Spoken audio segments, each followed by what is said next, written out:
Good to see you. Thanks for your time this morning. I do want to start with Ukraine and Russia and the government sanctions which Labor has supported. Should they go harder, though? There has been a request for sanctions to go harder. Would you like to see that?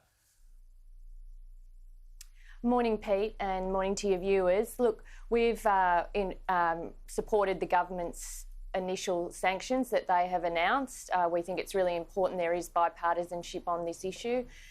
We've made it clear that we do support it. Obviously, we would like Russia to withdraw from the behaviour they're engaging in. But, of course, if the government considers further sanctions are necessary, then, Labor would be open to supporting that, of course. I mean, this is a very serious situation.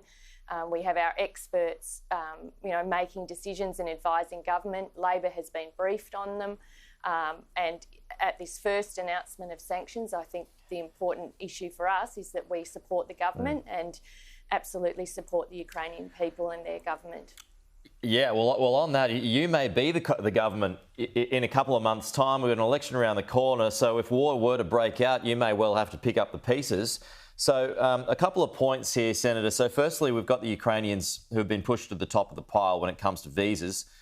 But millions may well be displaced if war were to break out. So what sort of an increased intake would you like to see if it comes to that?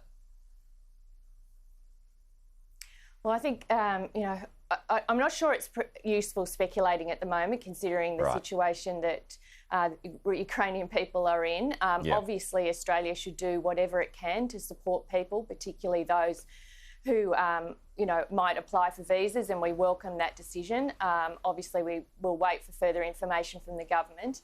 But as to what might happen if a war breaks out, probably isn't useful to speculate at the moment. But Australia always, as a good international citizen, should play, the role it needs to play if that situation was to occur. But again, I think the situation we're in and what we would like to see is that this the tension and aggression de-escalates rather than escalates, and there still is opportunity for that to occur in this very, very serious situation. One of the problems that is emerging and has been emerging for a while, I mean, we're talking about inflation, but fuel prices as a direct result of what's going on here. We're seeing that jacked up, but are we snookered when it comes to fuel prices at the moment? We're just going to have to cop it? Well, again, obviously there will be, if this situation deteriorates further, there will be impacts, and, people are talking about the impacts on fuel prices. But I think, in some of the data we saw yesterday about wages and, wages growth and essentially people facing wages cut compared to what's happening with inflation, cost of living pressures are real. People are finding it hard to make ends meet, to fill their car up, to pay their rent, their mortgages and childcare and such. And so I think cost of living pressures, policies that address that, like the ones we're outlining around our Powering Australia policy, are really important and will get more important as we move into this election phase, because I think at the end of the day, that's what matters for people out in the suburbs and homes around Australia is, how they get their dollars to stretch that little bit further. And when there's pressures like rising fuel prices, that's really hard. Again, if you win and petrol prices don't just go to $2 a litre, but they actually stay there for several months. How would you step in then? Would you make changes to fuel excise, for example?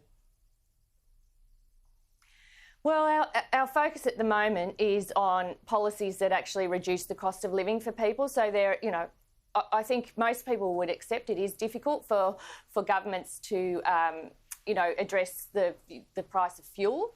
But I think the area where government can get into is areas which alleviate pressures in other areas. So, energy prices, childcare, things like that, where, prices have been skyrocketing and people have been making it difficult. So the government should use the levers it has and the powers it has to make sure that across the board, people are getting support when these cost of living prices are increasing. So would you that should be the focus of any government, frankly. Okay. So would you rule out a change to fuel excise if that were the case? If petrol prices were still above $2 a litre in several months' time? But we are talking about a fair way down the track. But if that does appear to be the case, Well, again, it's hard when you're dealing with hypotheticals. Right. You know, first we want to win the election, then we want to implement our policies. But of course, governments, their day-to-day job is to make sure they're looking at what's happening across the economy and seeing where they can intervene or help to make sure people are able to live a good life. I mean, at its highest level,